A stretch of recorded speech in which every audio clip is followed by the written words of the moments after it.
नमस्कार मित्रांनो, स्वागत आहे तुमचं माझ्या यूट्यूब चॅनलमध्ये. परत एकदा आलो मित्रांनो, नवीन अपडेट घेऊन. NHM अंतर्गतची अपडेट आहे मित्रांनो. हे पहा, NHM मध्ये जे कोणी आरोग्य विभागामध्ये नोकरीच्या संदर्भात आहे, नोकरी शोधत आहे किंवा नोकरी गरजेची आहे, भले ती कंत्राटी का असेना, पण नोकरी ही नोकरी असते मित्रांनो. तर पहा, नोकरीसाठी जे कोणी शोधत आहे त्यांच्यासाठी एक चांगली महत्त्वाची बातमी आहे मित्रांनो.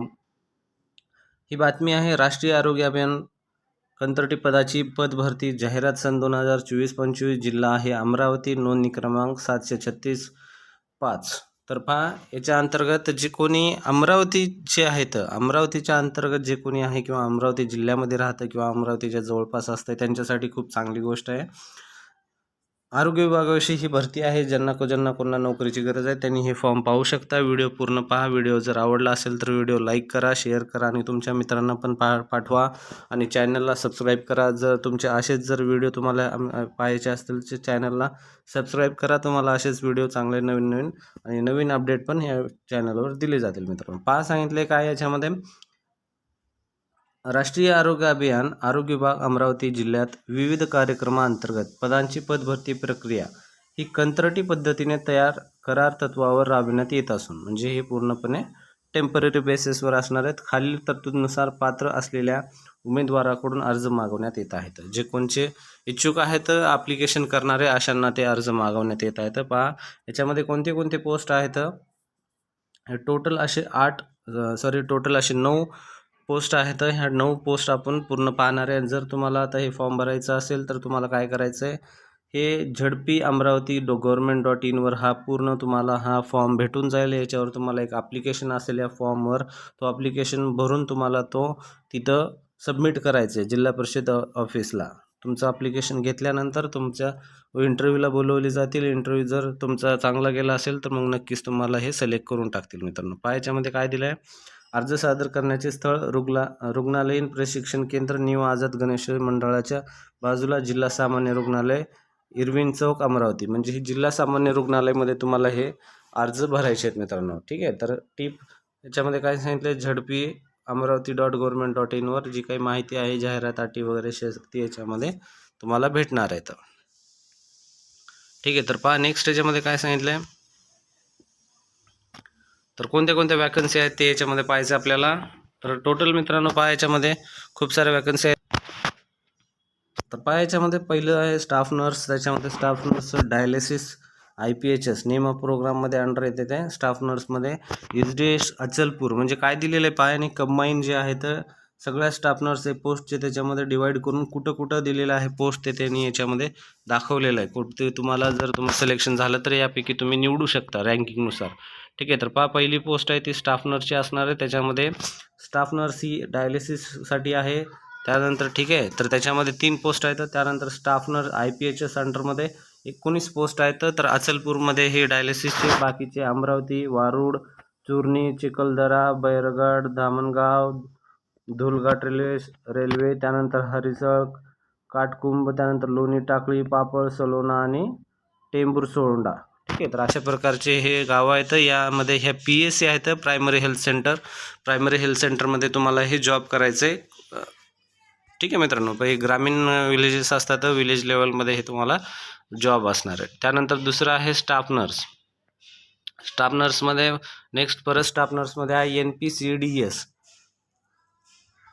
तर पहा, NPCDS मध्ये काय असते, टोटल 4 पोस्ट आहेत. याच्यामध्ये national programme for control diabetes वगैरे, म्हणजे डायबिटीस आणि हायपरटेन्शनसाठी हे पूर्ण पॉलिसी आहे, प्रोग्राम आहे. तर याच्या अंतर्गत तुम्हाला जॉब करायचं आहे. याच्यामध्ये तुम्हाला जनरल हॉस्पिटल अमरावतीमध्ये एक वॅकन्सी, SDH तारेपूरमध्ये एक आहे, त्यानंतर RH तिसोळमध्ये एक आहे आणि RH वारूडमध्ये एक आहे. ठीक आहे, तर अशा प्रकारचे हे वॅकन्सी याच्यामध्ये. त्यानंतर स्टाफ नर्स हेमॅटॉलॉजी अमरावतीमध्ये एक आहे स्टाफ नर्स. त्यानंतर नर्सिंग स्टाफ एक काटकुंबमध्ये एक आहे, PSC मध्ये आहे. त्यानंतर LHE ही सुपरवायझरची पोस्ट असते, ती PSC माहुळी जहांगीरमध्ये एक पोस्ट असणार आहे मित्रांनो. एक LHEची पण एक पोस्ट आहे. ज्यांचं चांगलं एक्सपिरियन्स आहे जॉब करून किंवा आणखीन त्यानंतर त्यांना परत जॉब करायची आहे, चांगली गोष्ट, कुठं सोडून देऊन त्यानंतर जॉब करणार असतील तर त्यांच्यासाठी चांगले हे फॉर्म ते भरू शकतात. LHV सुपरवायझरची पोस्ट असती चांगली याच्यामध्ये. ठीक आहे, तर त्यानंतर नेक्स्ट आहे स्टाफ नर्स सुमन अंतर्गत आहे. सुमन अंतर्गत ही दुसरी पोस्ट असणार आहे मित्रांनो.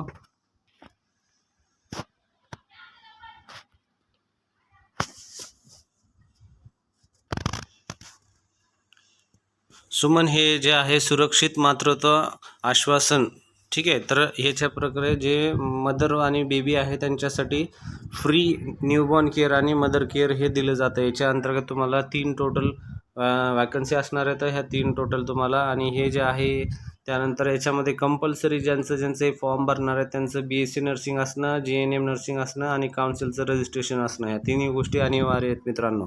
आणि जे वॅकन्सी आहेत SCच्या 3, STच्या 3, VGA 3, NTC 6, NTD 6 आणि OBCच्या 24 आहेत, SGBCच्या 33 आहेत आणि EWS 26 आणि ओपनच्या 20. तर अशा प्रकारे भरपूर वॅकन्सी याच्यामध्ये काढलेल्या आहेत मित्रांनो. पहा, खूप साऱ्या वॅकन्सी आहेत. त्यानंतर नेक्स्ट आहे स्टाफ नर्स L2. याच्यामध्ये 9 वॅकन्सी येतात. ते अमरावती, अचलपूर, वारोड आणि मोर्शीमध्ये. त्यानंतर स्टाफ नर्स L3 26 वॅकन्सी आहेत. स्टाफ नर्स NPNCD, ठीक आहे. तर national program control of diseases, ठीक आहे. तर non communicable control of diseases, ठीक आहे मित्रांनो. त्यानंतर पॅलेटिव्ह केअर, त्यानंतर आहे NRC, त्यानंतर आहे स्टाफ नर्स NBSU. तर अशा प्रकारचे हे सर्व प्रकारचे स्टाफ नर्सच्या पोस्ट याच्यामध्ये भरणार आहेत मित्रांनो. खूप चांगली ऑपॉर्च्युनिटी आहे सर्वांसाठी. 20,000 याच्यामध्ये सॅलरी असणार आहे. त्यानंतर आहे MO आयुष UG, ज्याचं जो कोणी मेडिकल ऑफिसर असणार आहे. त्यानंतर आणखीन काही स्टाफ नर्सचे आहेत. स्टाफ नर्समध्ये SNCU 16 वॅकन्सी आहेत. Staff nurse NICU 10 vacancy, staff nurse KMC आणि स्टाफ नर्स ICU याच्यामध्ये पण 16 वॅकन्सी आहेत. स्टाफ नर्सच्या खूप जास्त वॅकन्सी आहेत मित्रांनो. खूप चांगली गोष्ट आहे. जे कोणी ज्यांचं झालेलं आहे एज्युकेशन त्यांनी हे फॉर्म भरून 20,000 सॅलरी आहे. जर जिल्ह्यामधील असाल तुम्ही, अमरावतीमधील किंवा तुमच्या जवळची PSC वगैरे असेल तर तुमच्यासाठी खूप चांगली गोष्ट आहे. तर तुम्ही फॉर्म भरून हे जॉब करू शकता. त्यानंतर MO आयुष आहे, मेडिकल ऑफिसर आयुषचं ज्याचं BMS वगैरे झालेलं त्यांच्यासाठी खूप चांगली गोष्ट आहे. एक फिमेल आणि एक मेल फिमेल दोघांचे आहेत. RBSKमध्ये हे तुम्हाला जॉब करायचं आहे.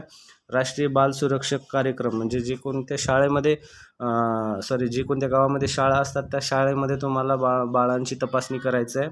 याच्यामध्ये हे रोल असतं आहे RBSKचा मित्रांनो. याच्यामध्ये 7 आणि याच्यामध्ये 5 हे वॅकन्सी आहेत. BMS आणि BMS हे दोघं फॉर्म भरू शकतात. दोघांचं 28,000 त्यांची सॅलरी असणे. त्यानंतर नेक्स्ट आहे लॅब टेक्निशियनची पण पोस्ट आहे. याच्यामध्ये पण भरपूर वॅकन्सी आहेत मित्रांनो. DMLD होणं गरजेचं आहे आणि एक एक वर्ष एक्सपिरियन्स पण असणं त्याचं खूप अनिवार्य आहे. त्यानंतर त्याची सॅलरी जी आहे 17,000 सॅलरी असणार आहे. सॅलरी पण चांगली आहे. त्यानंतर नेक्स्ट आहे फार्मासिस्टसाठी हा जी पोस्ट आहे त्याला वर्क करायचं आहे RBSKमध्ये, जे आत्ता सांगितलं राष्ट्रीय बाल सुरक्षा कार्यक्रमाअंतर्गत त्यांना हे जॉब करायचं आहे, जो की मेडिकल ऑफिसरच्या अंतर्गत सोबत जॉब असतो. हो, यांच्यासाठी सोबत शाळेमध्ये जाऊन तुम्हाला हे मेडिसिन वगैरे वाटायचं असते. B फार्मा आणि D फार्मा आणि 1 वर्ष एक्सपिरियन्स असणं गरजेचं आहे. 17,000 सॅलरी आहे. टोटल 7 वॅकन्सी आहेत. त्यानंतर नेक्स्ट आहे पहा मित्रांनो, programme assistant, statistic programme assistant. तर स्टॅटिस्टिकल इन्व्हेस्टिगेशन जे MIS आहे, MIS म्हणजे मॅनेजमेंट इन्फॉर्मेशन सिस्टीम. जे काही आकडेवारी असतात, जे काय डाटा येत असतो तो डाटा अनालिटिक करायचा आणि तो डाटा वरी फॉरवर्ड करायचा, त्याची ही पोस्ट असते प्रोग्राम असिस्टंट किंवा स्टॅटिस्टिक्स्ट असं त्याचं नाव आहे. अमरावतीमध्येच आहे. ही एक पोस्ट आहे. 18,000 ते सॅलरी. त्यानंतर डिस्ट्रिक्ट प्रोग्राम मॅनेजर, याची सॅलरी खूप चांगली असते, 35,000. हा याच्यामध्ये एनी मेडिकल ग्रॅज्युएट कोणी पण भरू शकतो, हा फॉर्म ग्रॅज्युएट असलेला. त्यानंतर आहे फिजिओथेरपिस्टमध्ये 2 जागा आहेत, 20,000 सॅलरी आहे. त्यानंतर न्यूट्रिशनिस्ट NRCमध्ये त्याची जॉब ठिकाण आहे, प्लेस आहे. चिरनीमध्ये BSc होम सायन्स न्यूट्रिशनमध्ये होणं गरजेचं आहे. 20,000 ते सॅलरी आहे. त्यानंतर नेक्स्ट आहे मित्रांनो काउन्सलरची एक पोस्ट आहे. तर हे पहा, काउन्सलर त्याला RKSKमध्ये 5 जागा आणि NPCDCमध्ये 3 जागा आहेत. MSW त्याचं एज्युकेशन होणं गरजेचं आहे. त्यानंतर त्याची सॅलरी जी आहे 20,000 सॅलरी असणार. तर अशा प्रकारे हे संपूर्ण माहिती आहे मित्रांनो. तुम्हाला जर हे फॉर्म भरायचं असेल तर तुम्ही काय करायचं आहे, जिल्हा परिषद amravati.government.in ह्या वेबसाईटवर जायचं आहे. हा PDF डाउनलोड करायचा आहे. त्यानंतर याच्यामधला जो ॲप्लिकेशन आहे तो डाउनलोड करून प्रिंट काढायचा, ॲप्लिकेशनचा फॉर्म भरायचा आहे आणि यांनी हॉस्पिटलचा ॲड्रेस दिलेला आहे. त्या ॲड्रेसवर तुम्हाला हा फॉर्म घेऊन जायचा, भरलेला फॉर्म, आणि तो फॉर्म सबमिट करायचा. ॲड्रेस काय आहे, अर्ज सादर करण्यास स्थळ रुग्णालयीन प्रशिक्षण केंद्र न्यू आझाद गणेश मंडळाच्या बाजूला जिल्हा सामान्य रुग्णालय, इरविन चौक, अमरावती. तर या ठिकाणी तुम्हाला फॉर्म घेऊन जायचं आहे. लक्ष असू द्या, फॉर्म ही तारीख संपण्याच्या आधीच द्यायचं आहे तुम्हाला. तर पहा, अर्जाची तारीख काय आहे, तर ही तारीख आहे, अर्ज स्वीकारण्याची तारीख पहा, मुदत 19/3/2025 ते 3/4/2025 पर्यंत. ठीक आहे. तर आज आहे 21 तारीख, हे सुटलेत फॉर्म 19 तारखेला. आणखीन भरपूर दिवस आहेत. हे फॉर्म जे 3 एप्रिलपर्यंत तुम्ही हे फॉर्म भरू शकता. रोजी सकाळी 10 वाजेपासून ते 5 वाजेपर्यंत हे फॉर्म त्यांनी घेतले जातील मित्रांनो. ठीक आहे. तर हा संपूर्ण व्हिडिओ, जर व्हिडिओ आवडला असेल तर नक्की लाईक करा. तुमच्या मित्रांना वगैरे, तुमच्या जवळचे जे कोणी असतील त्यांच्यासाठी हा व्हिडिओ पाठवा आणि चॅनलला सबस्क्राईब पण करा. धन्यवाद मित्रांनो.